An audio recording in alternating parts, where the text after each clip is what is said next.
जयतस्तव पार्श्वस्य श्रीमद्भर्तुः पदद्वयम् क्षयं दुस्तरपापस्य क्षमं कर्तुं ददज्ययम् तमोतु ममतातीत ममोत्तममतामृत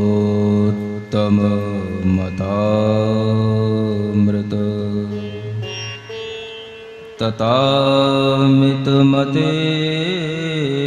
तात मतातीतमृते मित स्वचित्तपटयालिख्य जिनं चारुभजत्ययं शुचिरूपतया मुख्य मिनं पुरनिजश्रियम्। देवादिदेव आदिम तीर्थंकर श्री ऋषभनाथ भगवान की, देवादिदेव श्री पार्श्वनाथ भगवान की, वर्तमान शासन नायक श्री वर्धमान महावीर भगवान की, परम पूज्य आचार्य गुरुवर श्री विद्यासागर जी महाराज की। मोह महात्म दलन दिन तप लक्ष्मी भरतार ते पारस परमेश मुझ हो सुमति दातार। वामानंदन कल्पतरो जयो जगत हितकार मुनिजन जाकी आश करी जाचे शिव फल सार जाचे शिव फल सार। मंगल भवन अमंगल हारी पार्श्वनाथ जगत हितकारी सुख संपत सब ही घर आवे पारस कथा भविक जो गावे पारस कथा भविक जो गावे। पार्श्वनाथ भगवान की यह कथा सभी भक्त जीवों के लिए मंगलदायी कल्याणप्रद और सभी प्रकार की विघ्न बाधाओं को दूर करने वाली। इस कथा के अंतर्गत भगवान जिनेंद्र देव के पूर्व जन्मों का वर्णन करते हुए किस तरह से उन्होंने इस भरत क्षेत्र में आकर के तीर्थंकर बनने से पहले अपने लिए पुरुषार्थ किया और हम सभी के लिए भी हितकारी भावनाएं की, जिससे कि हमें उन भावनाओं का फल मिला। अगर वो इन 16 प्रकार की भावनाओं को नहीं भाते और यह 16 प्रकार की विशेष भावनाओं को भा करके यदि वह अपने अंदर तीर्थंकर नाम कर्म का बंद नहीं करते तो शायद आज हम उनका इस तरह से गुणगान नहीं गा पाते। जो उन्होंने भावनाएं की एक धर्म पथ का नेता बनने के लिए, वही भावनाएं आज हमारे लिए भी उपयोगी हैं, क्योंकि जो भी उच्चतम वस्तुएं होती हैं, उच्चतम गुण होते हैं, उनका हम अगर किसी भी रूप में उपयोग करें तो वह हमारे लिए कहीं ना कहीं हितकारी होता है, फायदेमंद होता है। अगर हम धर्म पथ का नेता बनने के लिए भावना करते हैं तो हम तीर्थंकर प्रकृति की भावना कर रहे हैं, ऐसा कहा जाता है। और अगर हम धर्म पथ पर नहीं भी चलना चाहते हैं तो भी हम भावना करके इन भावनाओं से एक अच्छा मनुष्य बन सकते हैं और अपने ही समाज में, अपने ही धर्म के अंदर एक अच्छे नेता के रूप में उभर करके आ सकते हैं। आखिर नेता तो हर किसी को कहीं ना कहीं बनना ही होता है, और देखा जाए तो हर व्यक्ति अपने घर में तो नेता अपना होता ही है। आप जिस किसी को भी लीड कर रहे हैं, जिस किसी को ये साथ में भी आगे बढ़ रहे हैं, उसको बढ़ा रहे हैं, आप उसी के ही लीडर हैं। आप ये ना समझें कि लीडर का मतलब कि दुनिया को चलाने वाला हो वही लीडर कहलाता है। घर को चलाने वाला भी एक अच्छा लीडर होना चाहिए। अगर आप अच्छे ढंग से घर चला पा रहे हैं तो इसका मतलब है कि आपके अंदर वह लीडर की क्वालिटी है और आप दूसरों को भी लीड कर सकते हैं, और आपके अंदर इस क्वालिटी के होने के कारण भी यही होंगे जो यहाँ बताए जा रहे हैं। एक अच्छा व्यक्ति बनने के लिए आपको अपना भी ध्यान रखना पड़ता है और अपने साथ साथ अपने आस पड़ोस में रहने वाले या अपने निकट में रहने वाले भाई बंधुओं का भी ध्यान रखना पड़ता है। और आप किस तरह से वो ध्यान रख सकते हैं, यही क्वालिटियों को यहाँ पर बताने के लिए तीर्थंकर प्रकृति की 16 भावनाएं आपको बताई जा रही हैं, जिन्हें हम कह सकते हैं 16 qualities to become a good leader. एक अच्छा इंसान बनने के लिए, एक अच्छा नेता बनने के लिए, और जहाँ पर नेता होता है तो वहाँ पर सब कुछ होता है। आप देख रहे हैं, अगर कोई मंडल बनता है तो उस मंडल में भी कोई ना कोई आगे उसको लीड करने वाला होता है, कोई आगे चलने वाला होता है, तभी वो मंडल आगे चलता है। मंडल में भी एक नेता होता है, जो मंडलियां होती हैं उनमें भी एक नेता होता है। नेता का मतलब ये नहीं समझना कि जो पुरुष होते हैं वही नेता होते हैं। Every women is also a leader. हर स्त्री भी अपने आप में, हर गृहिणी भी अपने आप में एक बहुत अच्छी नेता होती है, और जो गृहिणी जितनी अच्छी नेता होगी घर उतना ही अच्छा ढंग से चला पाएगी। और कहा जाता था पहले कि पुरुष लोग घर नहीं चलाते हैं, स्त्रियां घर चलाती हैं। स्त्री चाहे तो घर को बना दे और स्त्री चाहे तो घर को डुबो दे। तुम कुछ नहीं कर पाओगे, तुम्हें पता भी नहीं होगा कि कब उसने क्या कर दिया, कौन सा गेम खेल दिया, तुम्हें पता ही नहीं होगा। एक अच्छी गृहिणी के लिए भी ये नेता की क्वालिटी होना चाहिए। और आजकल तो कोई भी स्त्रियां पुरुषों से कम नहीं है, और जो काम, जो भावनाएं पुरुष करते हैं वो भावनाएं, वो सभी विचार स्त्रियां भी अपने अंदर ला सकती हैं। इसलिए तीर्थंकरों की ये भावना करने के लिए कोई भी छोटा बड़ा नहीं है, सबके लिए ये भावना करने योग्य है। ऐसा कहीं नहीं समझना कि आपको कहीं भी पीछे रखा गया है। कई लोग शिकायत करते हैं स्त्रियों को पुरुषों से पीछे क्यों रखा जाता है, स्त्रियों को मोक्ष मार्ग में आगे क्यों नहीं बढ़ाया जाता है। आपने गलत फहमी कहां से पाल ली, आपने ये गलत विचार अपने अंदर कहां से ला लिए। आप विचार करें कि अगर आप तीर्थंकर प्रकृति की भावना करने की योग्यता रखती हैं तो आपके अंदर वह लीडर बनने की क्वालिटी तीर्थंकरों ने दी है कि कोई भी गृहिणी, कोई भी स्त्री, कोई भी बालिका, कोई भी कन्या, कोई भी पुत्र, कोई भी युवा, कोई भी वृद्ध इस तरह की भावना करके अपने जीवन को उन्नत बनाते हुए भगवान बनने की भावना कर सकता है और अनेकों को भगवान बनने की सीख भी दे सकता है। कहां आप पीछे हैं आपको पता होना चाहिए।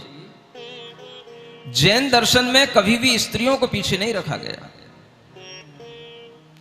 और अगर स्त्रियों को कहीं पर भी पीछे रखने की कोई भावना अगर आपको दुनिया में कहीं मिलेगी, कहीं देखने को मिलेगी, तो आज जितना ज्यादा आप जिन देशों का अनुकरण कर रहे हैं वो देश उतने ही ज्यादा पहले स्त्रियों को टॉर्चर किया करते थे। आप पढ़ना कभी हिस्ट्री। जब प्लेटो और सुकरात के जैसे दार्शनिक हुआ करते थे उस समय पर उन विदेशों में स्त्रियों की दशाएं क्या हुआ करती थी। जिन्हें आज अपने आप आदर्श मानते हैं, यूएस और यूके के इन देशों को, उन देशों में स्त्रियों को ऐसा समझा जाता था कि जैसे इनमें आत्मा नहीं होती है, स्त्रियों में आत्मा नहीं मानी जाती। पढ़ना हिस्ट्री, आपको पता पड़ेगा। आत्मा केवल पुरुषों में होती है, ये वहां के लोगों की एक थिंकिंग थी, हुआ करती थी उस टाइम पर। और स्त्रियों में वह आत्मा ही नहीं होती, ऐसा माना करते थे। धीरे धीरे जब इस तरह के विद्रोह बढ़े, आंदोलन बढ़े, तब ये बातें सामने आई कि नहीं, जैसे पुरुषों में आत्मा होती है वैसे ही स्त्रियों में भी आत्मा होती है। और अब स्त्रियों को भी पुरुषों के बराबर माना जाने लगा है, तो स्त्रियां बड़ी खुश होती हैं कि मुझे पुरुषों के बराबर, उनके बराबर दर्जा दिया गया है। सुन रही हो? ये भारत की सभी स्त्रियां सुने। वैसे स्त्रियों को भोली भाली कहा जाता है, लेकिन कई बार भोले भाले का सेंस ऐसा नहीं होना चाहिए कि लोग हमें मूर्ख बना दें। ये सभ्यता जहां से आई है, वो सभ्यता उन देशों की सभ्यता है जहां पर स्त्रियों में जान नहीं मानी जाती थी, स्त्रियों का कोई आदर नहीं होता था, स्त्रियों को कोई रेस्पेक्ट, कोई तरीके का उनको कुछ भी सम्मान नहीं मिलता था, और उन्हें एक सिर्फ भोगने की चीज समझी जाती थी। उनको कभी भी आदर सम्मान की दृष्टि से नहीं देखा जाता था। ऐसे विदेशों की सभ्यता जब यहां भारत में आई, तो यहां की स्त्रियां भी चिल्लाने लग गईं, मैं भी पुरुषों के समान हूं। सोचना चाहिए, तुम्हें कब पुरुषों से पीछे रखा गया? तुम्हें कब कौन से धर्म कार्य में पीछे रखा गया? तुम्हारे लिए भी ये तीर्थंकर प्रकृति की भावना करने को तीर्थंकरों ने कहा, तुम भी एक अच्छा लीडर बनो, अच्छा नेता बनो, तुम भी अच्छी भावनाओं को करके अपने अंदर तीर्थंकर नाम कर्म का बंद कर सकती हो, और तुम भी अच्छे तीर्थंकर बन सकती हो, भगवान बन सकती हो। तुम्हारे लिए भी सब तरीके के रास्ते खुले हैं। कभी भी जैन दर्शन में या भारतीय दर्शन में ये नहीं पढ़ाया गया कि स्त्रियों में आत्मा नहीं होती है। समझ आ रहा है? हम किन की नकल कर रहे हैं और किस बेवकूफी के साथ कर रहे हैं, हमें यह भी पता नहीं होता है। बस नारे लगाए जाते हैं, विचार स्कूलों में पढ़ाए जाते हैं, पुरुषों की तरह स्त्रियां भी अग्रणी हैं, स्त्रियों को कहीं पीछे ना रखा जाए। भाई पीछे थी कब? और जहां होंगी, जिन देशों में होंगी, जिन लोगों के यहां होंगी, उनके यहां होंगी। जैन धर्म में कभी स्त्रियों को पीछे नहीं रखा गया, और जैन धर्म में कभी स्त्रियों को टॉर्चर नहीं किया गया। हमेशा आप देखेंगे जितनी भी अच्छी पढ़ी लिखी स्त्रियां मिलेंगी, सबसे ज्यादा लिटरेट जैन दर्शन में, जैन धर्म में पढ़ी हुई लड़कियां मिलेंगी, बेटियां मिलेंगी। और हमेशा अगर आप देखोगे कि अगर शैक्षिकता का अनुपात भी अगर आपको देखने को कभी मिलेगा, तो सबसे ज्यादा आपको जैन धर्म के अंदर मिलेगा, जहां पर सबसे ज्यादा शिक्षक युवा और युवतियां होते हैं। आपने कहां से सीख लिया कि हमें पुरुषों के बराबर बनना है? आप पीछे कब थे? करो भावनाएं, मैं तो आपको भगवान बनाने बैठा हूं। आप एक अच्छा इंसान बनो, एक अच्छा नेता बनो, अपने घर को चलाओ, देश को चलाओ, धर्म को चलाओ। आप इस तरीके की क्वालिटी तो लाओ, और ऐसी क्वालिटियां यहां बताई जा रही हैं। कल 4 क्वालिटी आपको बताई थी, पुनः रिवाइज कराता हूं, आपको रिमाइंड करना चाहिए। सबसे पहले हमारी आस्था अपने उद्देश्य पर होनी चाहिए, हमारे अंदर सम्यक दर्शन का भाव होना चाहिए, हमारी आस्था में सिद्धत्व होना चाहिए, अरिहंत पद की प्राप्ति की भावनाएं हमारी इच्छाओं में होनी चाहिए। ये जब तीव्रता के साथ में हमारे अंदर ये आस्था बैठ जाती है, विश्वास बैठ जाता है, इसी का नाम है दर्शन विशुद्धि। जब आपके अंदर ऐसी आस्था बैठेगी तो आपको एक अपने आप नम्रता का भाव आएगा उन लोगों के प्रति जो इस तरह के मार्ग पर चल रहे हैं। इसी को कहा जाता है विनय संपन्नता। और जब इस तरह का आपके अंदर भाव और डेवलप होगा, तो फिर आप अपने शील को, अपने सदाचार को, अपने व्रतों को अच्छे ढंग से निर्वाह करेंगे, क्योंकि इसके बिना कभी भी आप एक अच्छे इंसान नहीं बन सकते। शील की रक्षा करना, सदाचार की रक्षा करना, जितनी सत्प्रवृत्तियां हैं उनको बनाए रखना ही एक अच्छे लीडर का काम होता है। और इसके लिए भी आपको जरूरत पड़े तो आप पढ़ें, लिखें, ज्ञान का अभ्यास करें। ये भी एक भावना है कि हम निरंतर ज्ञान का अभ्यास करते हुए आगे बढ़ें। जो लोग पढ़ने लिखने से डरते हैं, किसी भी तरह की शिक्षा लेने से डरते हैं, वो लोग कैसे आगे बढ़ पाएंगे? आप देखेंगे दुनिया में जितने भी अच्छे लोग हैं, जितने भी पढ़े लिखे लोग हैं, वो कभी भी पढ़ाई लिखाई से पीछे नहीं होते हैं। बड़े बड़े पदों पर विद्यमान होने के बावजूद भी वो हमेशा सीखने की कोशिश करते हैं और दुनिया में जो भी अच्छी चीजें होती हैं उन्हें सीखते हैं। ये ज्ञान का अभ्यास, ये चौथी क्वालिटी है। पांचवी क्वालिटी पढ़ते हैं, देखो क्या लिखा है। धर्म धर्म के फल विषय बरतें प्रीति विषेक, यही भावना पंचमी लिखी जिनागम देख। Page number 34। क्या लिखा है? ये संवेग भावना है। एक भावना एक अच्छे लीडर के अंदर यह भी होनी चाहिए कि वो हमेशा धर्म और धर्म के फल में प्रीति करे। किसमें प्रीति करे? धर्म में और धर्म के फल में। एक अच्छा इंसान, एक अच्छा लीडर कभी भी बिल्कुल ही नास्तिक नहीं होता है। वो धर्म को जानता है, आस्तिक होता है, धर्म पर आस्था रखता है और ये मानता है कि धर्म के फल से ही लोग अच्छा बनते हैं, अच्छे फल मिलते हैं, तभी लोग सुखी होते हैं।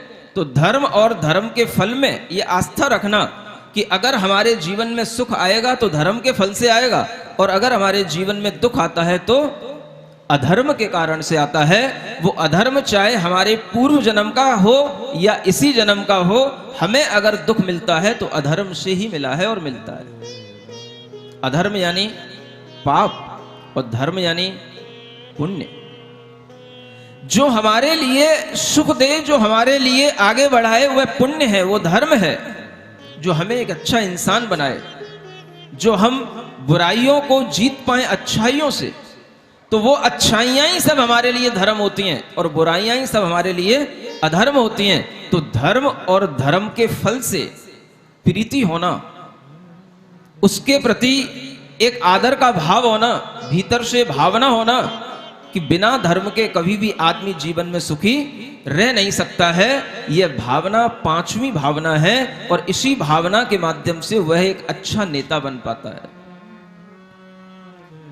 कौरव और पांडव सभी बड़े बड़े योद्धा थे, लेकिन एक धर्म के फल पर विश्वास कर रहा है, एक अधर्म के फल पर विश्वास कर रहा है। एक अन्याय से, अनीति से दूसरे की जमीन को, दूसरे के घर को, दूसरे की संपत्ति को अपना बनाने की कोशिश कर रहा है। कौन है वो? कौरव। और एक तरफ पांडव हैं। कौरव कहते हैं कि हमारे पिता ने कैसा हमारे साथ में एक व्यवहार किया है कि हम सारे भाइयों में, हमारे साथ में 100 भाई हैं, उनको एक तरफ रख दिया और 5 भाई हैं, उनको एक तरफ रख दिया, उनको एक तरफ बंटवारा करके दे दिया। हमको 100 हिस्सों में बंटवारा करना पड़ेगा, उनको 5 हिस्सों का बंटवारा दे दिया। पिता ने जो किया था वो धर्म से किया था, न्याय से किया था, नीति से किया था। और जिस समय किया था उस समय सबको बराबर अच्छा लग रहा था, क्योंकि वो कौरव थे, वो पांडव थे। वो एक 5 भाई अलग थे, ये 100 भाई अलग थे। लेकिन धीरे धीरे व्यक्ति के अंदर फितूरियां पैदा करवाई जाती हैं, भीतर एक चिंगारी लगाई जाती है, आग लगाई जाती है। आग लगाने वाले दूसरे होते हैं और उन्हीं का नाम शकुनी होता है। सुन रहे हो? रिश्तेदारी में क्या बोलते हो? क्या बोलते हो? रक्षाबंधन का त्योहार आने वाला है। ऐसे भी लोग होते हैं जो इस तरीके से भड़काते हैं, आग लगाते हैं, चिंगारियां लगाते हैं और फिर मजा लेते हैं। भाई तुम क्या कम हो? जो सारी संपत्ति, सारी जायदाद इन 5 में अलग दे दी गई, तुम 100 को अलग दे दी गई, तुम्हारे लिए ये उचित नहीं हुआ, हित नहीं हुआ, तुम्हारे साथ न्याय नहीं हुआ। ये समझाया गया, अनीति वहां से पैदा हुई। वो पांडव हैं, धर्म पर विश्वास कर रहे हैं कि नहीं, हमें जो दिया गया है वो हमारे धर्म से, हमारे पुण्य से हमको मिला है। वो हैं कि जो दूसरे के भी पुण्य का खाना चाहते हैं, उसको भी छीनना चाहते हैं। बस यहीं से अनीति शुरू हो जाती है। व्यक्ति के अंदर अधर्म यहीं से प्रारंभ होता है, जब वो दूसरे की संपत्ति को हड़प करके अपने आप को बड़ा बनाना चाहता है या अपने आप को किसी तरह की प्रेस्टीज तक पहुंचाना जाता है। इस प्रकार की जब चेष्टाएं आदमी के मन में आने लग जाएं तो समझ लो कि वो अधर्म उसके अंदर से शुरू हो गया।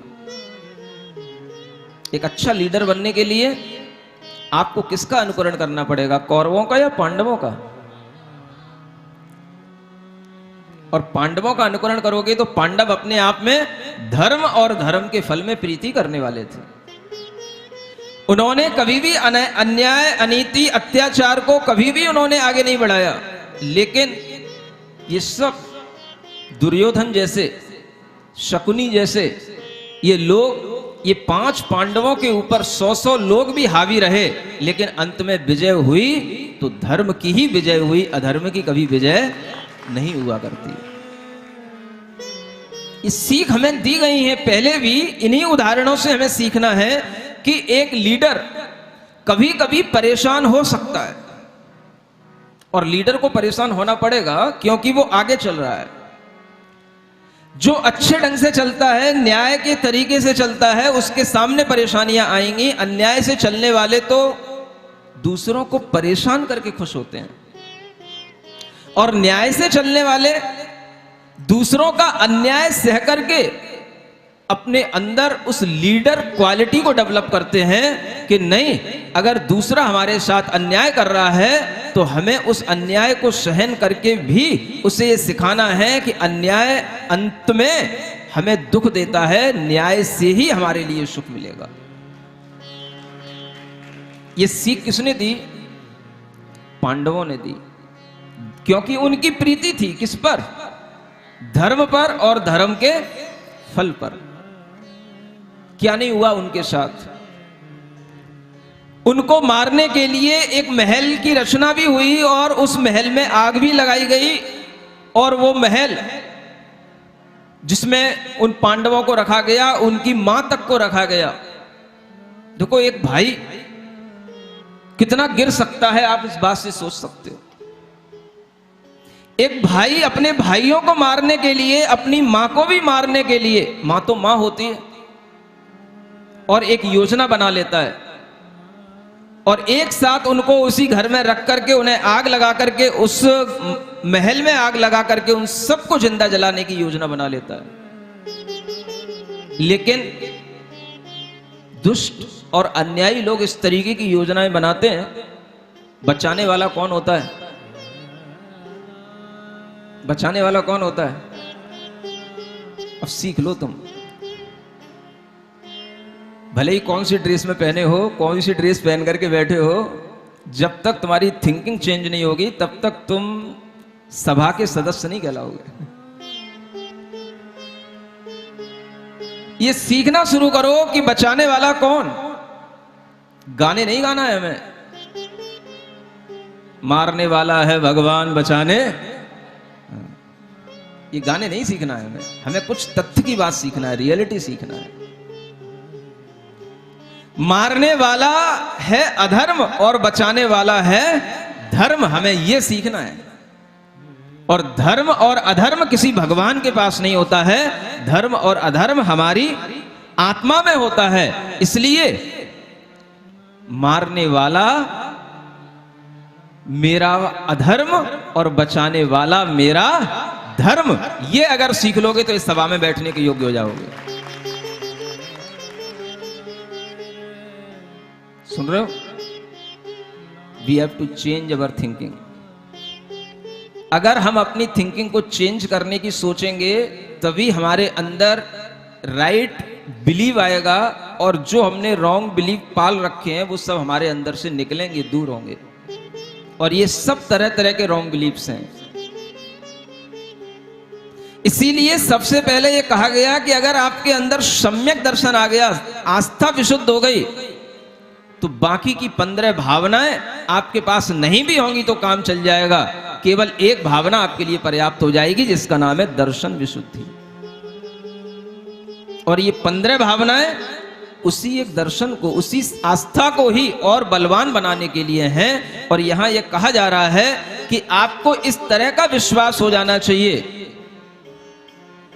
कि मुझे अगर कोई सता रहा है, मुझे कोई मार रहा है, मुझे कोई दुख दे रहा है, तो उसके लिए उसकी मानसिकता की पूर्ति तभी होगी जब हमारे अंदर हमारा अधर्म होगा। अगर हमारे अंदर मेरा धर्म है तो मुझे कोई भी कभी दुखी नहीं कर सकता, कोई भी मुझे मार नहीं सकता, कोई भी मेरे लिए कभी भी बुरा कर नहीं सकता। मुझे बचाने वाला कौन है? मेरा धर्म। और वो धर्म हमने कहां से अर्जित किया है? ऐसी कथा सुनकर के अर्जित किया है, पारसनाथ भगवान का नाम लेकर के अर्जित किया है। उनकी कथा सुनने में हमने 20-20 दिन भी लगाए हैं, तो भी हमने मन को अपना ढीला नहीं किया है। ऐसी कथाएं सुनकर के हमने वो धर्म अर्जित किया है। साहस होगा तो धर्म अर्जित होगा। लोग तो बहुत जल्दी साहस छोड़ बैठते हैं। कई लोग साहस छोड़ बैठे। कल कुछ महिलाएं आई थी, कहने लगी मैंने तो महाराज नियम लिया था कि जब तक मुकुट सप्तमी आएगी मैं आपके प्रवचन सुनने आऊंगी। आपने मुकुट सप्तमी तक पूजा पूरी नहीं की, पारस कथा पूरी नहीं की, अब मैं आ ही नहीं पा रही। क्या करना पड़ता है? भोजन बनाना पड़ता है। समझ आ रहा है? पति के लिए भोजन बनाना पड़ता है, सुबह सुबह से जल्दी जाना होता है उन्हें ऑफिस में। मैंने कहा भाई 15 दिन कैसे किया? बोले 15 दिन तो मैं भी उनको अपने साथ में ले आई थी, एडजस्ट हो गया था। समझ आ रहा है? अब मैं इससे आगे क्या बोलता? अगर समझदारी हो तो हम ये समझ सकते हैं कि जैसे हमने ये 15 दिन निकाले, 15 दिन हम और भी निकाल सकते हैं, क्योंकि पति तो हमेशा रहेगा, भोजन हमेशा बनता रहेगा, लेकिन इस तरह का भोजन जो हमें मिल रहा है, ये भोजन हमें कभी नहीं मिलेगा। ये भोजन हम टिफिन में रख के आपके पास तक नहीं पहुंचा सकते हैं, और ये भोजन आपकी आगमवाणी से भी आपके घरों तक नहीं पहुंच पाएगा, क्योंकि आप वहां पर स्क्रीन पर होंगे। यहां आप लाइव हो रहे हैं। लाइव उसको कहा जा रहा है, जबकि लाइव कहां है? यहां है। बताओ कैसी दुनिया में दुविधाएं हैं, मूर्खताओं की, हमें समझ में नहीं आता। कैसी उल्टी चलती दुनिया। लाइव जहां हो रहा है वहां तो कोई कह नहीं रहा है कि लाइव है, वहां कह रहे हैं वो लाइव चल रहा है भाई, आगमवाणी पे लाइव चल रहा है, जिनवाणी पे लाइव चल रहा है। भाई वहां क्या लाइव होगा? समझने की बात है। ये व्यवहार में हम ऐसे ही उल्टे चलते हैं, लेकिन जब हम रियलिटी को समझने लग जाते हैं तो हम समझते हैं कि नहीं, वास्तव में रियल ये है और वो अनरियल है। धर्म हमेशा हमारे लिए प्रीति करने योग्य है, धर्म के फल से हमें प्रीति प्राप्त होती है। पांडवों ने इसीलिए हमेशा धर्म का सहारा लिया और कभी भी उन्होंने धर्म को नहीं छोड़ा, और अंततः वही विजयी हुए। अंततः उन्हीं का नाम इस जगत में रहा। बाकी तो कौरव सब लड़ करके, भिड़ करके, अन्याय और अनीति से सब तरह तरह के दुखों को प्राप्त हुए। इसलिए आपको समझना है कि बचाने वाला कौन और मारने वाला कौन। सुन रहे हो? कहां देखोगे अब बचाने वाला कौन? ऊपर? ऊपर से आएगा कोई परमात्मा आपको बचाने? कहां देखना है? बस इतना ही सीख लो। समझ आ रहा है? तुम्हारा मिथ्या दर्शन सम्यक दर्शन में बदल जाएगा। इतना ही सीख लो, तुम्हारा रॉन्ग बिलीव राइट बिलीव में कन्वर्ट हो जाएगा। सारी शक्तियां हमारे अंदर हैं, हम भटकते हैं, जो बाहर मुंह हाथ खोल करके परेशान होते हैं।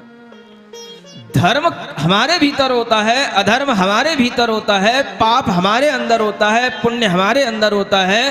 पाप का फल हमारे लिए दुख देता है और पुण्य का फल हमारे लिए सुख देता है। अगर हमारे भीतर धर्म है तो हम किसी भी तरह के आग के महल में बैठकर के भी वहां से बचने की बुद्धि हमारे अंदर आ जाएगी और हम वहां से निकल जाएंगे। लोग समझेंगे कि ये मर गए, ये जल गए। वो वहां पर 5 और लोगों को वहां पर छोड़ गए और उनको जला हुआ देख करके उन्होंने समझ लिया कि ये मर गए और वो बहुत दूर निकल गए।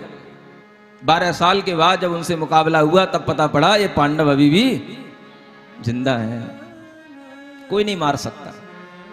समझ आ रहा है? क्योंकि हमारा धर्म हमें जिलाता है। हमने सीखा है कि धर्म और धर्म के फल में जो व्यक्ति प्रीति करेगा वह हमेशा संवेग भावना को धारण करेगा। इसको बोलते हैं संवेग भावना। कौन सी भावना? संवेग, आवेग नहीं। क्या? हाँ, आवेग में हम बाहर कूदते हैं, हमारे लिए किसने बुरा कर दिया, हमें किसने मार दिया, हमारे लिए कौन परेशान कर रहा है। और संवेग में हम आंख बंद करके कहते हैं हमारे कर्म मुझे दुख दे रहे हैं, मेरा अधर्म भाव मेरे लिए आज दुख देने का कारण बन गया, कोई दुनिया में मुझे दुखी बनाने वाला नहीं, मेरा पाप ही मुझे दुखी बना रहा है। ये मैं अपने आप में जब आ जाता हूं तो इसी का नाम है संवेग। सुन रहे हो? अगर संवेग नहीं होगा तो क्या होगा? आवेग होगा। और वो आवेग आपका भगवान के प्रति भी हो सकता है। आप चिल्लाओगे भगवान के लिए बचाओ बचाओ, लेकिन कोई बचाने वाला नहीं आएगा तो आपकी भगवान से भी आस्था छूट सकती है। कोई बचाने वाला नहीं आया, समझ आ रहा है? लेकिन भगवान तुम्हें कब बचाने की बुद्धि दे दे वो तुम्हें पता नहीं होता है, और बुद्धि से ही हर कोई बचाता है। कोई भगवान कभी किसी को बचाने नहीं आता। सुन रहे हो? एक बार की बात है, एक जगह बाढ़ आई। क्या हुआ? हाँ, बाढ़ में बहुत से लोग पानी में डूब गए। और जब लोग डूब गए तो कुछ लोग तो डूबते ही चले गए, और कुछ ने क्या किया, वो अपने घरों की, मकानों की जो बड़ी बड़ी बिल्डिंगें थी उनके ऊपर चढ़ गए। जब चढ़ गए तो वहां पर बैठे बैठे सोच रहे हैं, पानी नीचे बह रहा है, कोई मुझे बचा ले। लेकिन वहां पर बैठे हुए लोगों को विश्वास था कि भगवान मुझे बचाएगा, भगवान मुझे बचाने आएगा, भगवान ही मुझे बचाने के लिए तैयार रहेगा, क्योंकि मैंने भगवान को ही केवल पुकारा है। सुन रहे हो? ऊपर से लोग बचाने के लिए आए, तरह तरह के हेलीकॉप्टरों से लोगों को बचाने के लिए। उनसे कहा कि भाई आ जाओ, इस पे चढ़ जाओ, इसको रस्सी को पकड़ लो, आपको बचा लेंगे, निकाल लेंगे इस बाढ़ से। बोले नहीं, हमें तो बचाने कौन आएगा? भगवान आएगा। समझ आ रहा है?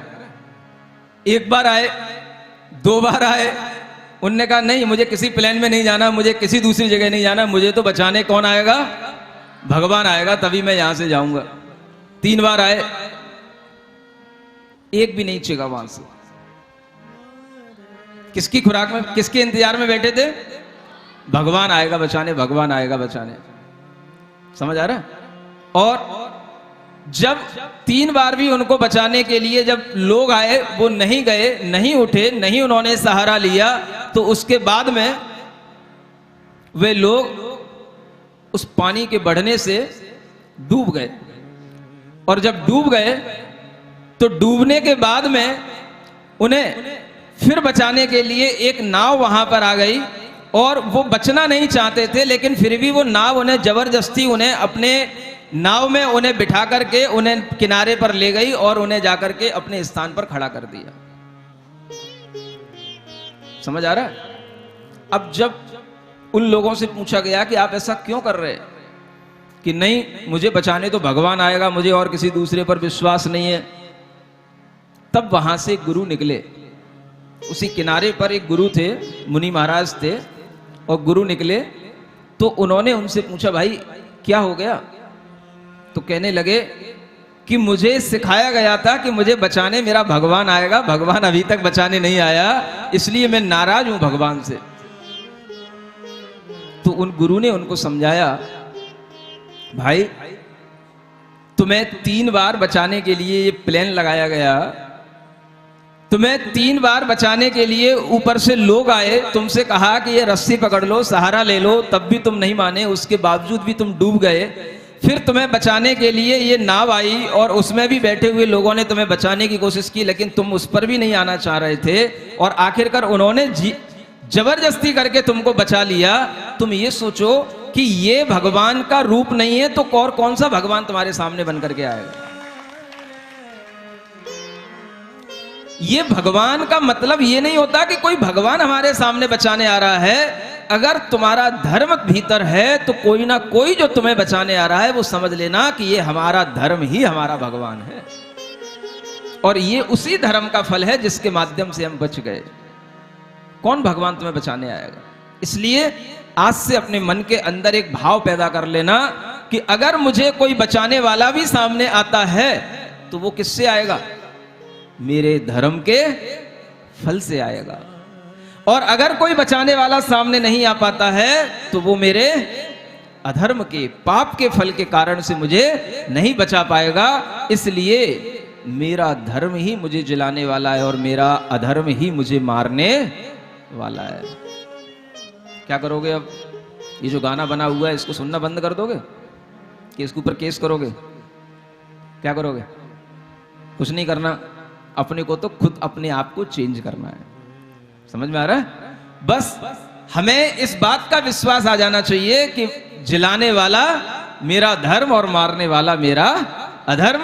अगर ये आ गया तो आपके लिए ये संवेग भावना आ जाएगी और यही संवेग भावना आपको एक अच्छा लीडर बनाने में सहयोग करेगी। आगे पढ़ते हैं। मंगल भवन अमंगल हारी, जगत हितकारी, सुख संपत सब ही घर आवे, पारस कथा भविक जन गावे, औषधि अभय ज्ञान आहार, महादान यह चार प्रकार, शक्ति समान सदा निर्वह, छठी भावना धारक बहे, अनशन आदि मुक्ति दातार, उत्तम तप बारह प्रकार, बल अनुसार करे जो कोय, सो सातमी भावना होय, जति वर्ग को कारण पाय, विघ्न होत जो करे सहाय, साधु समाधि कहावे सोय, यही भावना अष्टम होय, दश विधि साधु जिनागम कहे, पथ पीड़ित रोगादिक गहे, तिनकी जो सेवा सत्कार, यही भावना नौमी सार। यह भावनाओं का क्रम आगे बढ़ता चला जा रहा है। छठवीं भावना है शक्ति के समान दान देना। जितनी आपके पास में शक्ति हो, जैसा आप धन अर्जन करते हो, वह धन भी न्याय नीति से अर्जित करो और उसका कुछ परसेंट दूसरों के लिए भी दान दे करके अपने आप में संतुष्ट रहने की कोशिश करो। ऐसा मत सोचना मैंने कमाया है दूसरों को क्यों दूं। कमाओगे आप ही, लेकिन अगर आप देने की भावना करोगे तो आपके लिए वह देने वाला जो गुण है, it's also a power of giving. क्या बोलते हैं इसको? देने की शक्ति। देने की शक्ति लीडर के पास होती है, लेकिन वो लोग बड़े अज्ञान में जीते हैं जो ये समझते हैं कि लीडर के पास सबसे ज्यादा मिलता है, लीडर सबसे ज्यादा लेता है। लीडर के पास टेकिंग पावर नहीं होती है, गिविंग पावर होती है। और ये यूनिवर्स का लॉ है, जो जितना देता है उतना उसके पास में लौट करके, उससे कई गुना उसके पास में लौट करके आता है। लेने से आपके पास नहीं होगा, देने से आएगा। आप दो, फेंको, जो आपके पास है उसको निकालो। समझ आ रहा? इसीलिए आपको सुबह सुबह जब योगा कराता हूं तो कहता हूं कम से कम कुछ नहीं फेंक सकते हो तो अपनी सांसें फेंको। समझ आ रहा है?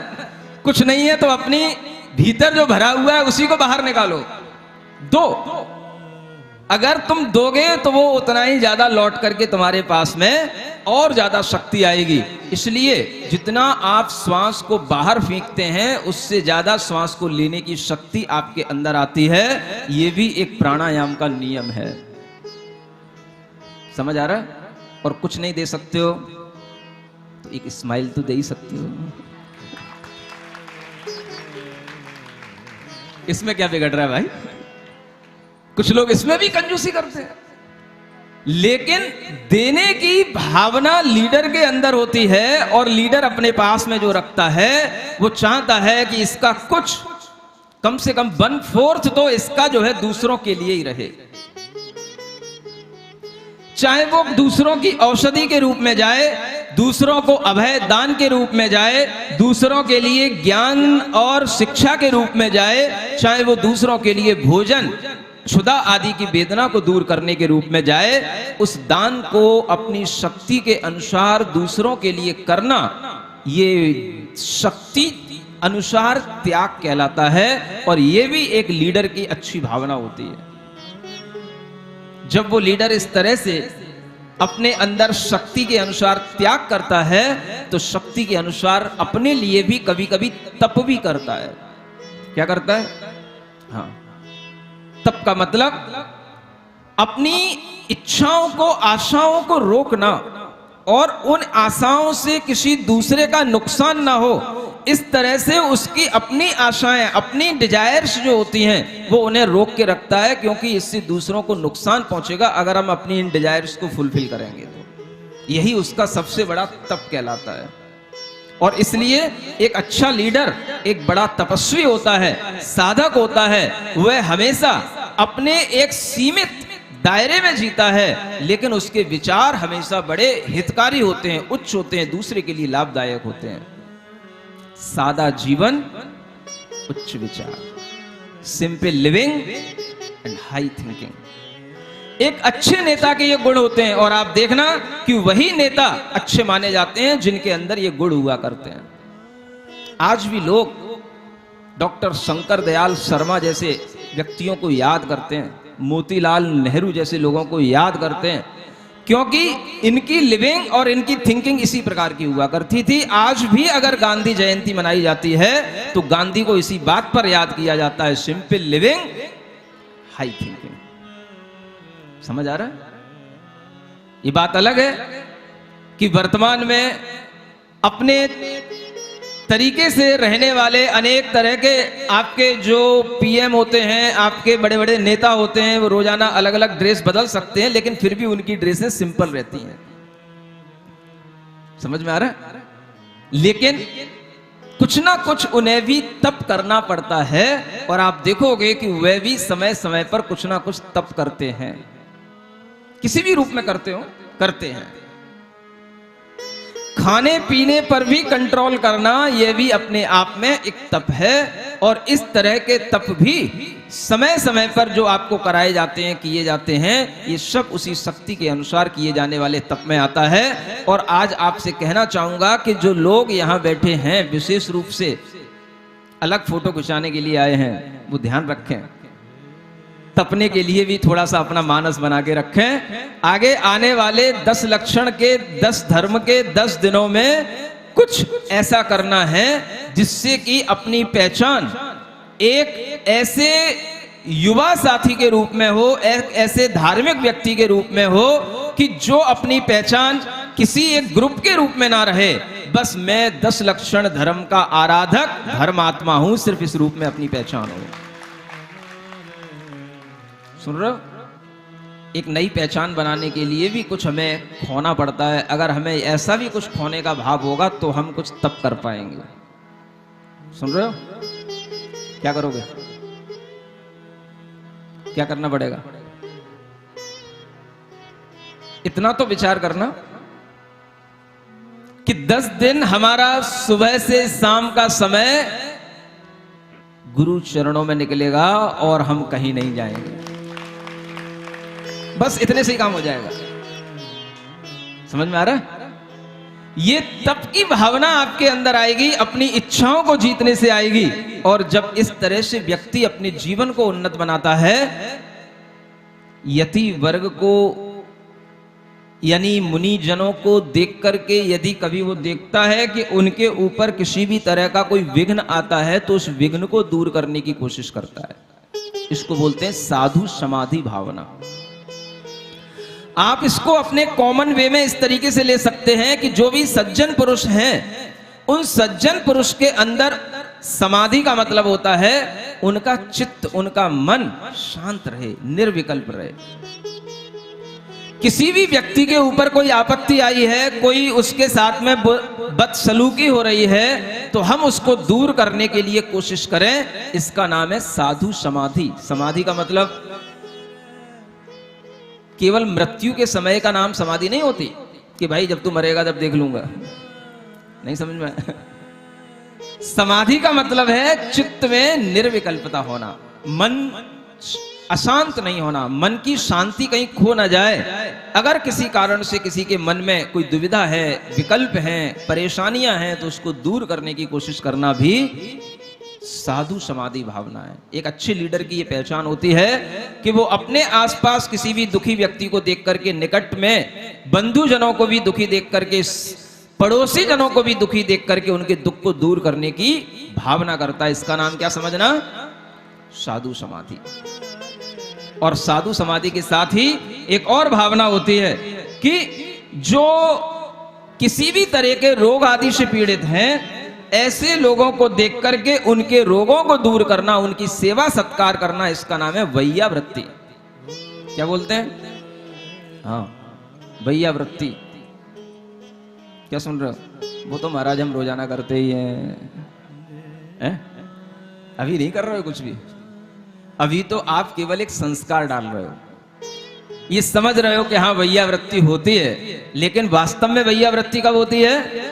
जब साधु वास्तव में बीमार होते हैं, जब उनके लिए किसी भी तरह की रोग आदि के कारण से दुविधाएं आ जाती हैं, उनकी चर्या में जब परेशानियां आती हैं, उस समय पर जो हम उनके लिए करते हैं वो वास्तव में वैयावृत्ति कहलाती है।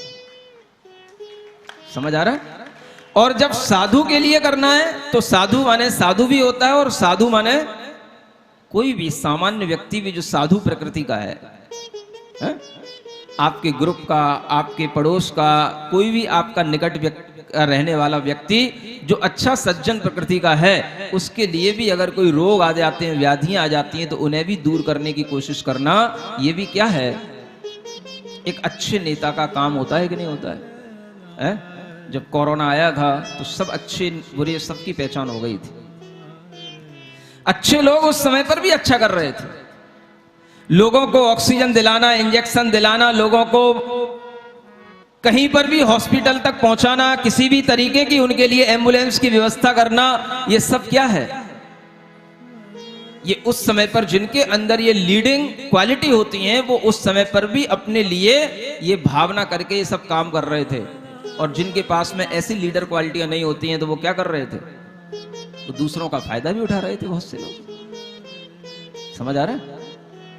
जब जरूरत पड़ी कि भाई एम्बुलेंस की जरूरत है, वही एम्बुलेंस 1000 रुपए में होती है, वही 4000 लग रहे हैं। समझ आ रहा है? जो इंजेक्शन किसी भी तरीके का लेबल लगा करके, जो इंजेक्शन 100 रुपए का है, 500 रुपए का है, 1000 रुपए का है, वही 10-10 हजार का बिक रहा है। लोगों ने लूटने में भी कमी नहीं की है। सज्जन और दुर्जन हमेशा होते हैं। अगर आपके अंदर लीडरशिप की क्वालिटी है तो आप हमेशा दूसरों के लिए अच्छा करोगे, और ये सब क्वालिटियां आपके लिए काम आती हैं। और इसी तरह की क्वालिटी का नाम है साधु वैयावृत्ति, सेवा करना। आगे पढ़ते हैं। परम पूज्य आत्म अरहंत अतुल अनंत चतुष्टयवंत, जिनकी धुति नहीं पूजा भाव, दशम भावना भव जलनाव। जिनवर कथित अर्थ अवधार, रचना करे अनेक प्रकार। आचार्य जी की भक्ति विधान, एकादशम भावना जान। विद्यादायक विद्यालीन, गुण गरिष्ठ पाठक परवीन। जिनके चरण सदा चित रहे, बहुतुति भक्ति पारमी यही। भगवत भाषित अर्थ अनूप, गणधर ग्रंथित ग्रंथ स्वरूप। कहाँ भक्ति बरते अमला, प्रवचन भक्ति तेरवी जान। ये अब इसके आगे जो आपको भावनाएं बताई गई, 9वीं भावना के आगे 13वीं भावना तक, ये भक्ति की भावनाएं हैं। किसकी भावना है? भक्ति। भक्ति का मतलब होता है गुणानुराग भक्ति, गुणों के प्रति अनुराग होना, इसको भक्ति कहते हैं। हमें अगर अरिहंत भगवान के गुणों के प्रति अनुराग होगा तो हम अरिहंत भगवान की भक्ति करेंगे। हमें उस मार्ग पर लगाने वाले आचार्य उपाध्याय साधुओं के प्रति अनुराग होगा तो हम उनकी भक्ति भी करेंगे। और उनके द्वारा जो हमें श्रुत बताया गया है, शास्त्र ज्ञान दिया गया है, वो हमें हमारे लिए अगर हितकर होगा तो हम उसके लिए भी भक्ति करेंगे। इसे बोलते हैं बहुश्रुत भक्ति भावना। अरिहंत भक्ति भावना, आचार्य भक्ति भावना और बहुश्रुत भक्ति भावना। बहुश्रुत का मतलब जो बहुत श्रुत को जानने वाले हैं, बहुत शास्त्रों का जिनके अंदर ज्ञान है, जो हर शास्त्र को पढ़ सकते हैं, पढ़ा सकते हैं, ऐसा जिनके अंदर क्षमताएं होती हैं, उन्हें बहुश्रुत कहा जाता है। ऐसे बहुश्रुत भक्ति भावना, उनकी भक्ति करने का नाम भी बहुश्रुत भक्ति भावना है। और एक प्रवचन भक्ति भावना है, जो भगवान के वचन हैं शास्त्र के रूप में, आगम के रूप में, उनको प्रवचन कहा जाता है, उन्हें प्रवचन भक्ति भावना कहते हैं। और ऐसी 4 भक्तियां एक लीडर के अंदर आ जाती हैं। वो हमेशा जो बनना चाहता है ऐसे अरिहंतों की भक्ति करेगा, आचार्य जो उसे उस रास्ते पर ले जाते हैं उनकी भक्ति करेगा, जो बहुत ज्ञानी होते हैं, बहुत श्रुतवान होते हैं, उनकी भी भक्ति करेगा, और जो अरिहंतों का कहा हुआ वाणी है, उसका लिखा हुआ जो आगम के रूप में हमारे सामने आज प्रवचन है, उसकी भी भक्ति करेगा। इसका नाम है प्रवचन भक्ति भावना। माने हर अच्छी बातों के प्रति एक गुणानुराग होकर के भक्ति का भाव आना, इसका नाम कहलाता है भक्ति भावना। ये 4 भक्ति भावनाएं हो गई। आपके लिए 13 भावनाएं बता दी गई हैं। कितनी? 13। कितनी और बची हैं? 3 और बची हैं। जल्दी नहीं करूंगा, कल आएगा, कल 3 भावनाएं पूरी की जाएंगी। ओम अरहम ओम अरहम ओम अरहम बोल, सभी कार्य की सिद्धि से तू पहले इसको बोल। ओम अरहम ओम अरहम ओम अरहम बोल, सभी कार्य की सिद्धि से तू पहले इसको बोल। जिसने भी यह मंत्र पढ़ा दुख सारा ही दूर किया, दूर किया। जिसने भी इसको ध्याया इसको ध्याया, सुख का पारावार लिया, सुख का पारावार लिया, सुख का पारावार लिया। सुख का पारावार लिया। इसकी महिमा इसकी शक्ति नहीं सका कोई तौल, इसकी महिमा इसकी शक्ति नहीं सका कोई तोल। ओम अरहम ओम अरहम ओम अरहम बोल, ओम अरहम ओम अरहम ओम अरहम बोल। ओम अरहम नमः। बोलो पार्श्वनाथ भगवान की। और मिलकर बोलिएगा, आपका आनंद देखना चाहता हूँ।